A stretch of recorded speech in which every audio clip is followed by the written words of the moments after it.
All right, joining me once again here on the Matthew Filipowicz Show is my friend Richard Eskow. Richard is a senior fellow at Campaign for America's Future, which you can find at ourfuture.org. You can also find him on Twitter at RJ Eskow. Richard, thank you so much for being on the show again. Oh, it's always good to be here, Matt. Thanks for having me. All right, so Richard, you recently wrote about how the spreadsheet scandal should actually eliminate the calls for a chained CPI for Social Security. To begin, explain, if people aren't aware, what exactly is the spreadsheet scandal and why does it make the chained CPI idea even worse? Well, here you have the spreadsheet scandal, which is what I call it to try to be catchy and come up with a good headline. The spreadsheet scandal really has to do with two of the economists who have contributed a lot to the global craze for austerity economics, which means for cutting government spending and cutting government deficits in times of recession and hard times like these. And that is...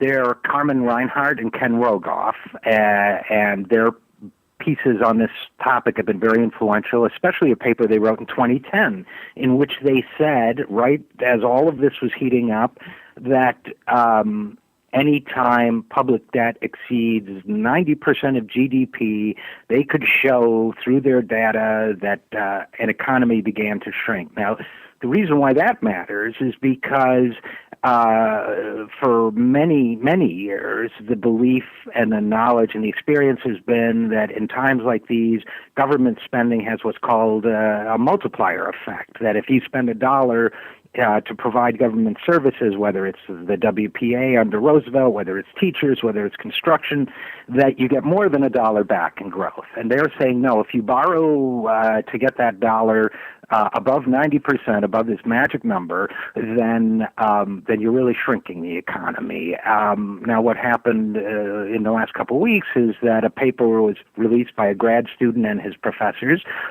saying that, and by the way, when this paper came out, they didn't follow the usual procedures that economists do. They didn't show your work, as we all had to do in high school.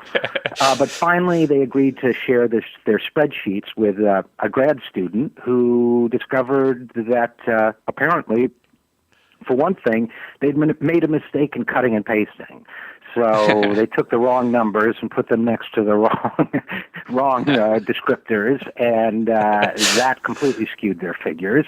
And secondly, they were very, very selective about which countries they decided to include in these calculations and which they didn't. And so you put all these things together, you find that this 90% cutoff, this red line, you go above it, everything's going to explode, is absolutely wrong. There's no difference above it or below it. And yet you had Paul Ryan going on, Charlie Rose and everywhere else saying, well, he had to do all the things he's doing because of this 90% figure. This was treated like gold around the world. And, not to go too deeply into this one particular scandal, but these two economists never said, well, you're taking our work too far. They always very happily testified before the Senate or the House and answered the leading questions appropriately. And so they were really part of this movement, and now they're trying to say, well, it never mattered that much, that kind of thing. But it's really what do facts matter, really? Well, what does actual numbers matter? No. What really matters is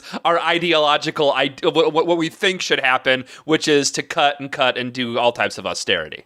Right, absolutely, and we can go as deep as you want into their defenses and so on, but basically it's silly, it's unethical, it's all of the things that other professional economists have to figure out how to say in polite terms, but it's everything you think it is, and so that's element number one, which is that this global, and we've seen this proven in Europe and here in this country that when budgets are cut prematurely, that horrible things happen to the economies. We've seen it everywhere. We've seen even the deficits go up because the economy collapses so badly that the government can't collect the revenue it needs to collect because people aren't working, et cetera, et cetera. So there are all sorts of effects that go into play here. It's just crackpot stuff. It already went ahead, went contrary to 75 years of economic experience. Now we know, we've had real life confirmation how terrible it is. But of course, it's in the interest of certain people, either ideologically or financially, to cut government, either because they hate government or because they hate paying taxes and they're wealthy and they're corporations and so on. So the drive for austerity continues. And where Social Security, for example, falls into this is, in my opinion, I mean, there are a couple different ways. One is, even though Social Security is a self-funded program, some economists insist, well, it's all government spending, it all falls in that 90% and so on. So you have that debate. But secondly, ideologically, if people hate government, they hate Social Security, and if wealthy people hate paying taxes, or corporations hate paying taxes, since corporations contribute to Social Security's payroll tax, then they want to make sure that we cut Social Security benefits rather than increasing, let's say, payroll taxes on the wealthy, payroll taxes on corporations. So there's an ideological alignment here. There's an alignment of interests. And so these two movements are very closely related. And if the 90% number is nonsense, if austerity is nonsense, if Social Security doesn't contribute to the deficit anyway, then there's absolutely no reason to be talking about cutting Social Security, and the Chained CPI is just a backdoor way of cutting Social Security. Absolutely. And actually, you wrote a couple weeks ago, too, about, you actually have kind of some unique insight on why you believe the Obama administration is pushing for the Chained CPI. Can you discuss that a little bit? Yeah, I mean, I think that, first of all, there is an anthropological study, actually, a series of them, pretty well thought of, that has included, tribes and people living in rural situations, but also other primates, because we are primates. And they basically say every human being has a social circle of about 150 people. And I first came across, and it can be 230 or whatever, but it's roughly, I think the original number was 147.3.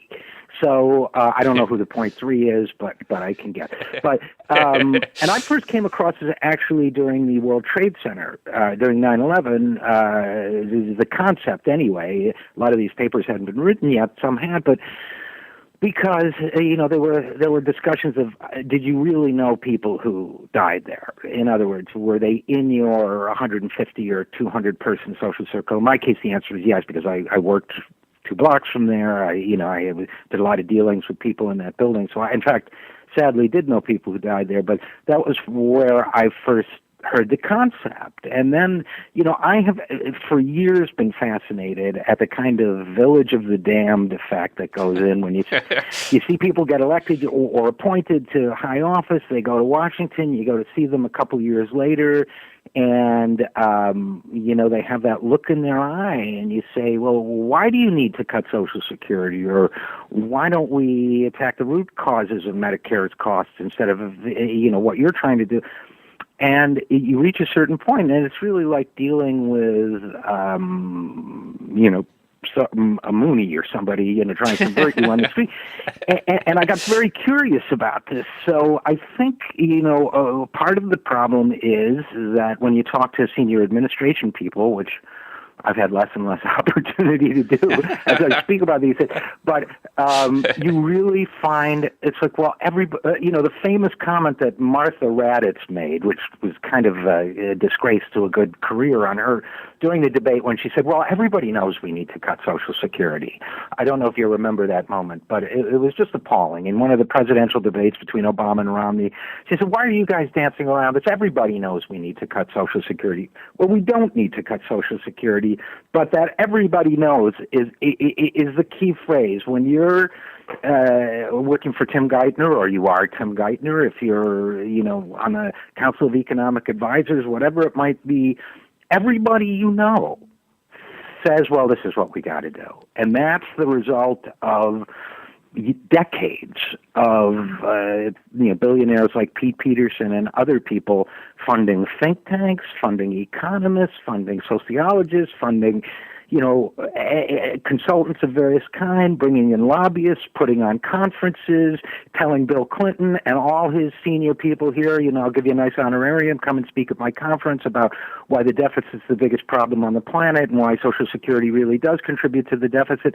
A few years of this, and pretty soon your 147 people is made up of people who are all completely wrong on this topic, but you're violating some sort of taboo to point that out.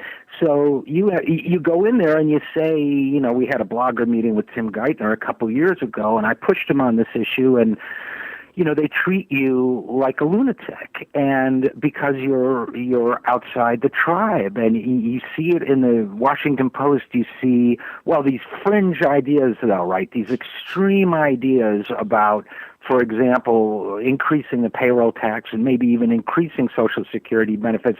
That's an extreme left idea. In other words, they'll say, you're not in the tribe. But if you read the polls, most Republicans want those things. Most Republicans want Social Security protected, not cut. They want its benefits increased, not reduced. They will pay more in taxes for it. They think the wealthy should pay more in taxes for it. In other words, you're speaking for 70, 80% of the population. When the Simpson-Bowles report came out, that only 6% of the population supported it. Now, that's fringe.